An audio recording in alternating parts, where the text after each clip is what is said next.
Hello everyone, for today's episode we're going to take a look at a whole bunch of Sega Saturn games that I've only experienced for the first time within the past couple of months. Now these are all games that I've only played maybe an hour or two apiece, so it's going to be really my first impressions of just the beginnings of gameplay, and they're all games that are sort of up on deck to be played through next. I haven't really decided which one I'm going for next. This is a good way of giving you a good idea of what Saturn games I've been looking at recently, what I'm sort of deciding to play next, and to see if maybe any of you guys have any suggestions on which one I should start next.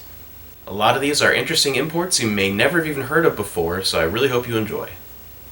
First one we're going to take a look at is Dracula Detective on the Sega Saturn. Now this is one where I saw a little bit of an ad in one of my Japanese Sega Saturn magazines and was able to pick it up for a few bucks. So even though I didn't really know a whole lot about it, it was something I was really looking forward to checking out just as a curiosity really. I'm really enjoying getting into a lot of those more obscure Japan-only Sega Saturn exclusive games. And Dracula Detective is definitely one of the more interesting, oddball ones. It's an FMV detective story where you play as a detective who is actually a descendant of Dracula. That's where the whole Dracula Detective name comes from. It takes place in the future where mankind has the ability to travel freely back and forth through time. It's something that's slightly more commonplace within human society, and that has caused a lot of issues with complex crime.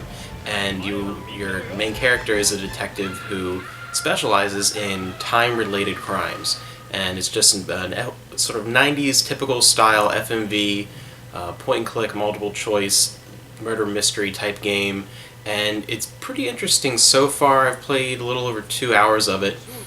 It is a little off-putting visually though, I have to say. So far the premise is quirky enough that it's intriguing, and it's a game that very obviously doesn't take itself too seriously.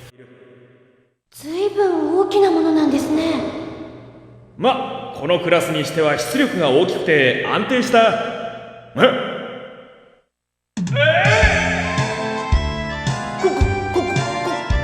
は？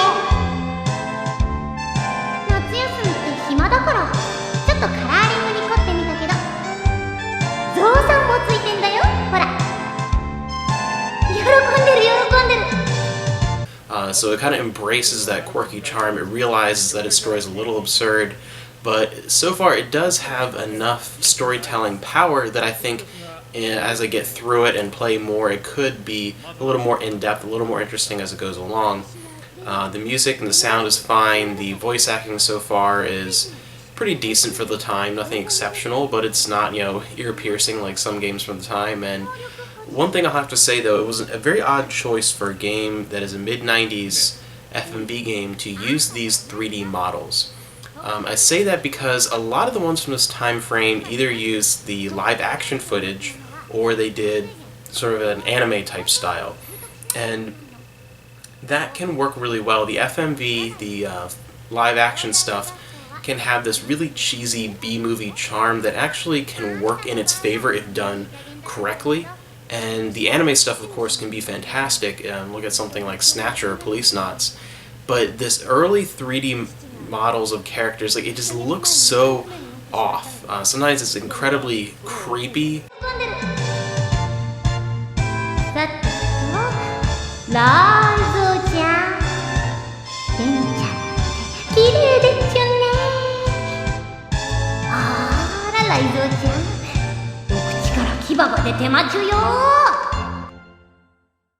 And it's just, I really feel like the game would have been better off going either with the full-blown campiness of the live-action FMV or going with the better quality looking and a little more serious hand-drawn anime style. I think this is something where if even just a very small, low-budget anime studio had been tapped to help create this game, it could have been a much better experience. Like I said, I'm only a couple hours in, but so far that's really the only big flaw that stands out to me, is that it's not a very good-looking game, and the character models, at their best, they're not extraordinary. They're not really that noticeable. At their worst, it's off-putting and bizarre and kind of pulls you out of the experience.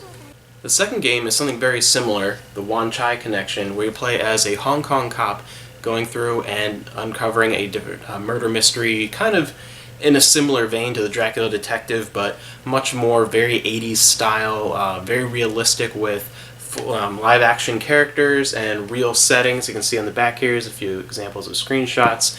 And this was a very early Sega Saturn release. I think it might have even been a launch title in Japan for the system.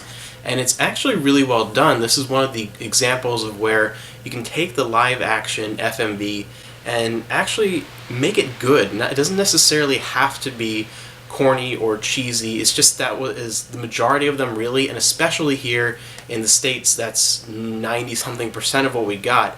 But playing something like the Wanchai Connection, again, something that's only a first look. I've only played about an hour or so into this one, but I'm actually enjoying it. The acting is not over the top and cheesy. It's not fantastic, but it's really not that bad. It could, be the equivalent to maybe a mid-90s miniseries special. As long as it's not huge, high budget, but decent enough to carry along the story. And so far it has enough freedom going through the investigation that I'm really enjoying exploring it.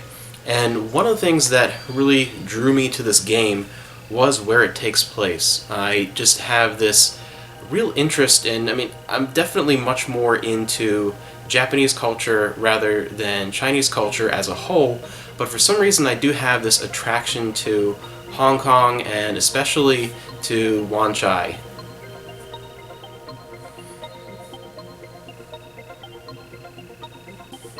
And really for me, anything that takes place in or around or anywhere near the Kowloon walled city while it was still up, I am immediately drawn to. I have this almost obsessive fascination with that place for some reason, and in an odd way. It's good that it's gone, but at the same time, I kind of wish that I had been born, years ago and had been able to travel there. As kind of messed up as that is, it's this weird fascination with this place that really wouldn't be safe to go into, but I would dream of being able to go in and explore for just a day or something. It's one of those odd things that maybe we'll get into someday in a video, talk about all the stuff I've been trying to read and research with it and watching old documentaries. And there are actually a couple games that, besides something like Shenmue 2, which takes you in there a little bit, that involve the Kowloon walled city and really get into it and talk a little bit about why I find it so fascinating. But that is just one reason why I really wanted to pick this one up, because I am fascinated by the old FMV games, particularly ones that did a good job. I'm really looking forward to playing Tokyo's Shadow and Machi on the Sega Saturn, some stuff that is really sort of heralded as being the perfect examples of really good FMV, where the actors are good, and the writing's really good, and the directing's really good, there's no reason that something like that can't be fantastic. It could even surpass in a lot of ways traditional gaming. In the 90s, look at either the anime style or the 3D rendered things like in the Dracula Detective, and some of that live action stuff, if you get quality actors, it can be really enthralling. It can be something that is almost more of a playable miniseries versus just kind of a goofy FMV game. And it shows how much of a missed opportunity FMV was, something where it could actually make an odd little comeback, I feel like now, especially since there's such descent as far as gaming's plateau. It's sort of the law of diminishing returns. Each generation we're moving forward a little bit less. There's a little bit less of that extreme, this is obviously the next generation. And with the proper budget and the proper approach, you could actually have some really interesting kind of point-and-click, choose-your-own-adventure FMV stuff coming out now, and I really hope some people latch onto that. I don't think it'll ever happen, but this is just an example of some of the FMV done right. Next is Mystaria, the Realms of Lore, also known as Ringlord Saga in other areas outside of North America. And there's a sequel, Japan-only sequel to this, and this one is a pretty early strategy RPG for the Sega Saturn. I do have to say, though, along with Dracula Detective, these are probably the two out of all these I'm going to show this video and in the next video, talking about some Dreamcast games, that I'm not all that excited about. It so far is pretty decent. This one I've actually played the most of because it's one of the first Saturn games I picked up. I'm probably 5 or 6 hours into this, and it might even be, one I pick up before the end of the year and play completely through. But it just feels incredibly average.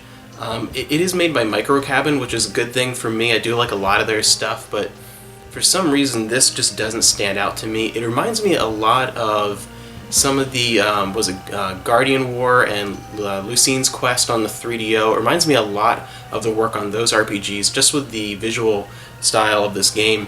And it's not bad by any extent. The music is adequate. The story is decent for its time, nothing exceptional, but it's good enough that it's on par with a lot of stuff and really isn't going to take you out of it. It's intriguing enough that if the gameplay is good enough, you'll want to play it. The story isn't going to pull you in by itself, but it's not something that's going to detract from the experience.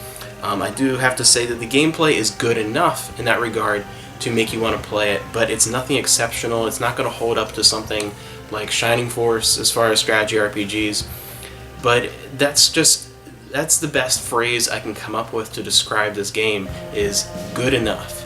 There's nothing about it that's particularly bad. There's just nothing about it that really stands out stylistically. There's nothing about it story-wise that is incredibly unique. There's nothing about it gameplay-wise that is incredibly original or innovative, but there's nothing about it that's broken. There's nothing about it that's terrible, that's going to pull you out of the experience.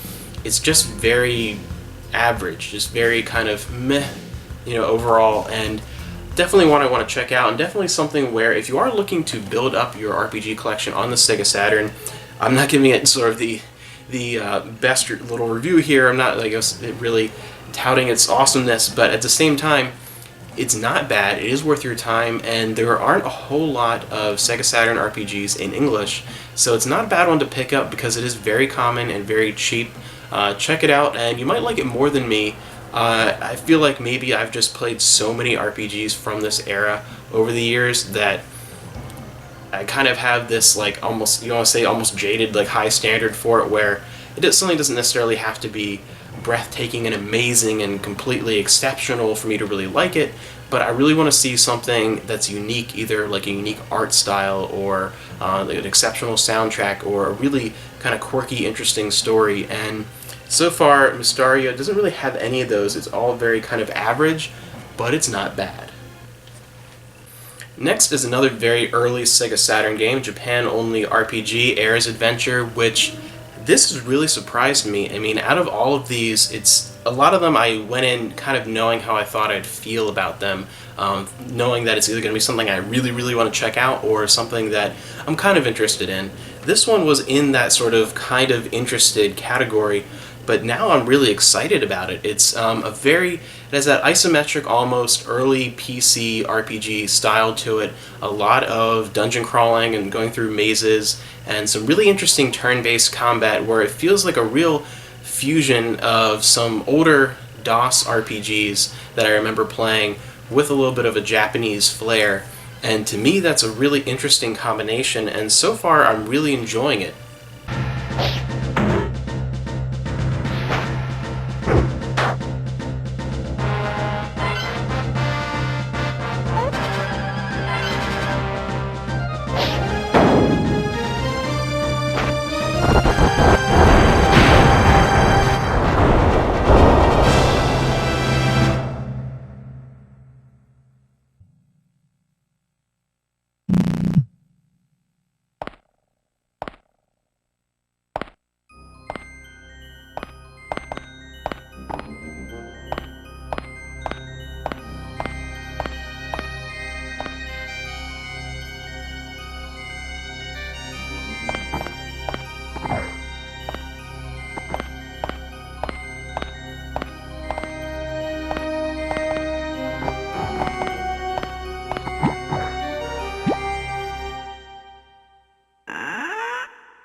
It has sort of a quirky art style and interesting perspective, but a decent gameplay so far, and I'm actually really intrigued by it. This is one I really am looking forward to playing through.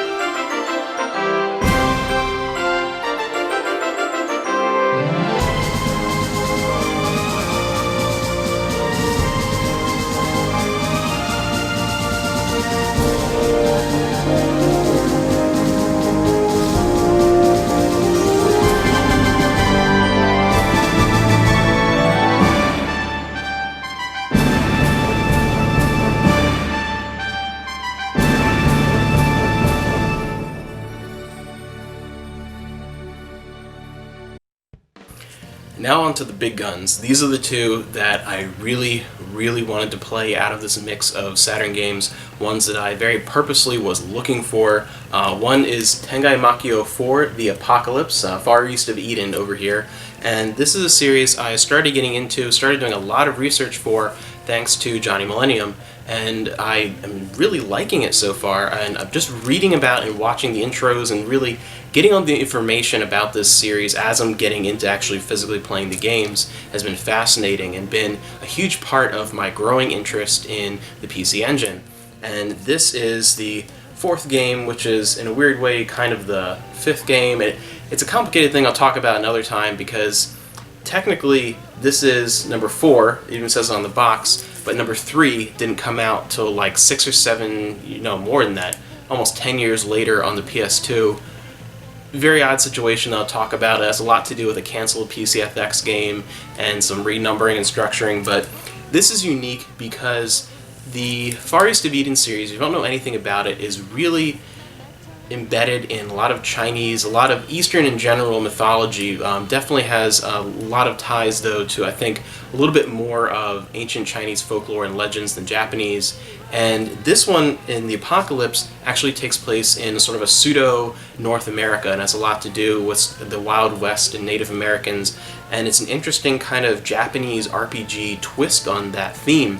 It's absolutely a fascinating game. It's something where the music's fantastic. So far, the story has really drawn me in, and the only reason I haven't continued farther is because I was just putting it in to sort of like test play it, as I just purchased the game when I went to Too Many Games, and I saw Johnny and ended up getting it and showing him I grabbed this because of him. And I really wanted to get into this more, but I'm playing too many games right now at the same time, and it's one that kind of had to put on the shelf for now. But oh man, I'm so excited for this thing. I love the artwork in this, and one unique feature to this game is that all of the in-battle animations are hand-drawn anime instead of being sort of little like polygon or sprite representations of creatures, anything like that. It's all just hand-drawn anime, and they actually do have a decent number of frames of animation. Surprising. I kind of thought it was going to be more of just a still image in a way, with a little bit of a reaction for attacking or being attacked, but it actually has some decent animation, and the whole game is like that.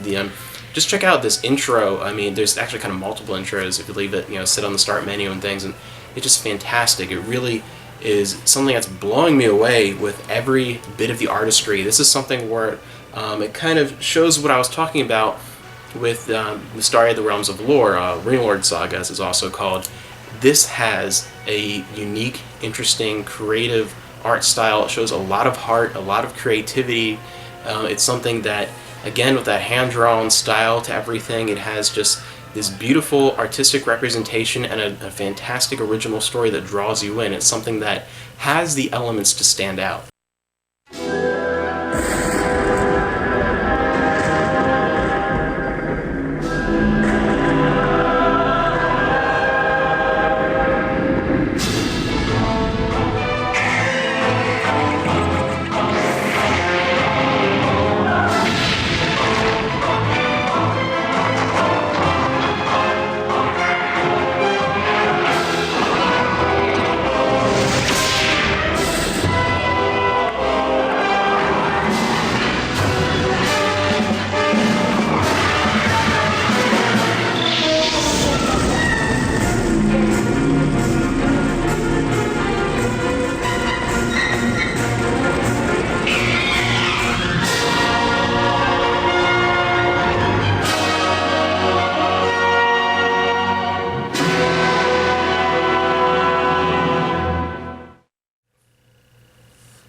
Now, as you probably know, I really like Shining Force 1 and 2 on the Genesis.